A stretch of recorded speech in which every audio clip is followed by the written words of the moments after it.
শিখতে হয়। মুফতি সাহেব হুজুর কিবলাকে দেখলেও শেখা যাবে, সুবহানাল্লাহ বলেন।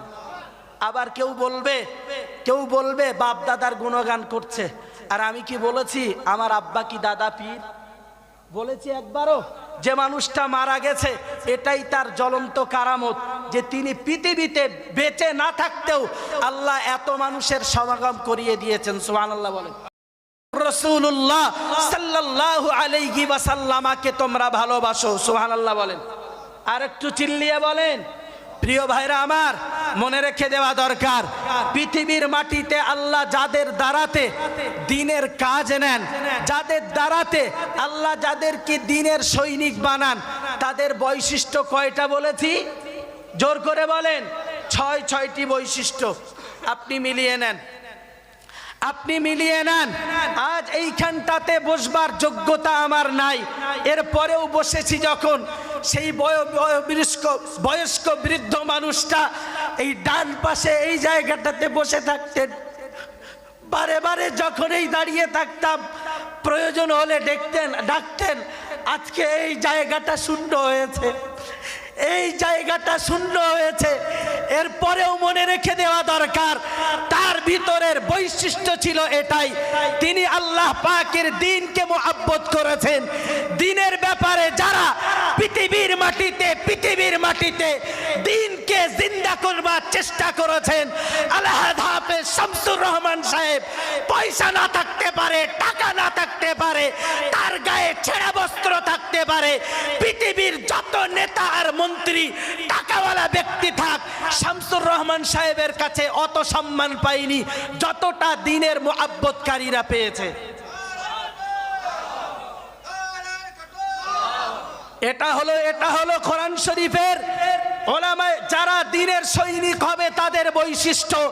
শামসুর রহমান সাহেবকে মনে রাখুন, তিনি আমার দাদুজি, তিনি পীর নন, তিনি হয়তো পাট ধুয়েছেন, বলতে গেলেও বুকে ব্যথা হয়, বলতে গেলে বুকে কষ্ট হয়।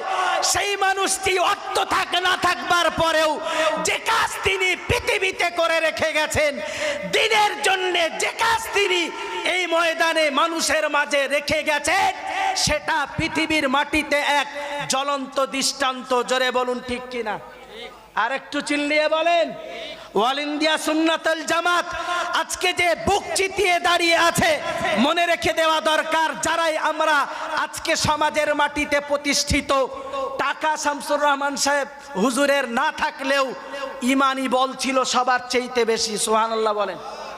একটা দিনের জন্য নয়, একটা সেকেন্ডের জন্য নয়, আমার বাবু পাশে বসা, আমার পরিবারের সবাই এখানে অন্যায় করেছেন, তো একটা সেকেন্ডের জন্য কেউ কোনো অন্যায় করলে তাকে, দাদুকে কেউ ভালোবাসুক আর নাই বাসুক, তিনি তার প্রতিবাদ করতেন। পরিবারের কথা বলছি, দ্বীনের মাটিতে তো যা খেদমত করেছেন সেটা আপনাদের অজানা নাই। আরো মনে রাখুন, আল্লাহ তাকে ভালোবাসেন কিনা এটা তো নিশ্চিত আল্লাহ পাক ভালো জানেন, কিন্তু প্রমাণ করে আজকের এই জনগণ, গতকালের দান প্রমাণ করে নিশ্চিত আল্লাহ পাক তাকে ভালোবাসেন, তাকে কবুল করেছেন বলেই মাতিন সাহেব হুজুরের কথাকে আবার নকল করতে হয়। শামসুর রহমান সাহেব বেঁচে থেকে আল্লাহ যে খেদমত দিয়েছেন, হযরত সুলাইমান আলাইহিস সালাম ইন্তেকালের পরে তার দ্বারাতে বাইতুল মাকদিস যদি তৈরি হতে পারে, শামসুর রহমান সাহেবের ইন্তেকালের পরে তার বংশসূরি নয়, তার উত্তরসূরি নয়, বরং আল্লাহ যাদেরকে কবুল করবেন তাদের দ্বারাতে এই দ্বীনি দ্বারাকে বাঁচিয়ে দেবেন। জোরে বলেন ঠিক কিনা? চিল্লিয়ে বলেন ঠিক কিনা? বুঝবার দরকার হলো এই জায়গাটায়, বুঝবার দরকার এই জায়গাটায়। দ্বীনের সৈনিক হতে গেলে শুধু বিরাট বড় বংশ হওয়ার প্রয়োজন হয় না। কথা বলেন ঠিক নেই? দ্বীনে বড় বংশের প্রয়োজন হয় না, বিরাট সাইনবোর্ডের প্রয়োজন হয় না। মনে রেখে দেওয়া দরকার, বেলাল ইসলাম কবুল করেছেন, কালো বেলালের জীবদ্দশাতে আল্লাহ পাক রাসূল মেরাজে গেছেন, জান্নাতে বেলালের পায়ের আওয়াজ রাসূলকে শুনিয়েছেন। সুবহানাল্লাহ। এটা মনে করলে চলবে না। বংশ দিয়ে, বড়াইত্ব দিয়ে পৃথিবীর মাটিতে কখনো রাজ কায়েম করা যায় না। পৃথিবীর মাটিতে রাজ কায়েম করতে গেলে আল্লাহর দ্বীনের সৈনিক হলে আল্লাহ পাক রব্বুল আলামিন গোটা পৃথিবীর মানুষকে তার কবজাতে এনে দেন। এটা হলো পৃথিবীর রেকর্ড, এটা পৃথিবীর রেকর্ড। বার্তা কথা আর বলতে যাব না, বার্তা কথা আর বলতে যাব না। মৃত্যুর এক সপ্তাহ আগে বাড়িতে সবাই বসেছেন, তো কাকে ডাকবে কিভাবে ডাকবে একটু ওসিয়াত করবেন। তাই আমাকে বলছেন তুই আমার মাধ্যম হ। তো আলহামদুলিল্লাহ বলেন, আর একটু চিল্লিয়ে বলেন। কথাটা ফোনে হলে রেকর্ড থাকতো, আমার দাদুর কথা আমার কাছে এখনো রেকর্ড আছে। আমি মাঝে মাঝে শুনি আর কাঁদি, মাঝে মাঝে মনে হয় কবরের ওপরটা যে একটু হাত ঘষি।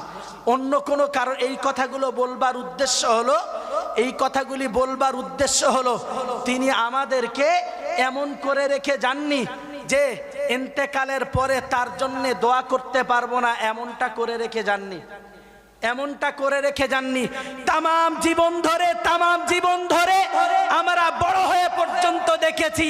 আর বাবুদের কথা সবই বলতে পারবো, কিন্তু মুফতি সাহেব হুজুর কিবলাকে দেখেছি যতদিন তামাম জীবন ধরে একটা সেকেন্ডের জন্যে কোনো দিনের তরেও আমার দাদুজির কথাকে তিনি কখনো অমান্য করেন নাই। সুবহানাল্লাহ বলেন, আর একটু চিল্লিয়ে বলেন।